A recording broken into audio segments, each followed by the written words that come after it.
আসসালামু আলাইকুম। সবাই কেমন আছেন? আশা করি সবাই ভালো আছেন। আলহামদুলিল্লাহ আমিও ভালো আছি।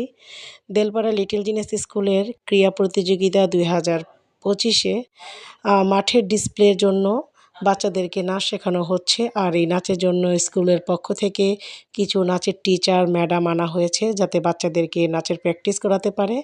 তো আজকে যেহেতু ১ম দিনের প্র্যাকটিস ছিল সবাইকে স্কুলে ডাকা হয়েছে। ছেলে-মেয়ে উভয়েই এই নাচের ডিসপ্লেতে অংশগ্রহণ করবে। তাই সবাইকেই স্কুলে মানে প্র্যাকটিসের জন্য নিয়ে আসা হইছে। আর এখানে নাচের ম্যাডাম সব বাচ্চাদেরকে নাচ শেখাচ্ছে।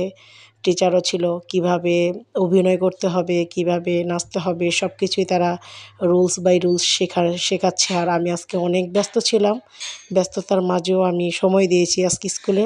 তো আজকে যেহেতু ১ম দিনে ওরা যতটুকু বুঝতে পেরেছে অতটুকুই করেছে। আর অবশ্যই মানে মেইন যেদিন খেলা হবে ওই দিনের আগ পর্যন্ত ওদের প্রত্যেকদিনই প্র্যাকটিস করানো হবে। তো যাই হোক, আপনাদের কাছে কেমন লেগেছে জানাবেন। আর সম্পূর্ণ ভিডিওটা আমি পরে আপলোড করে দেব। আল্লাহ হাফেজ।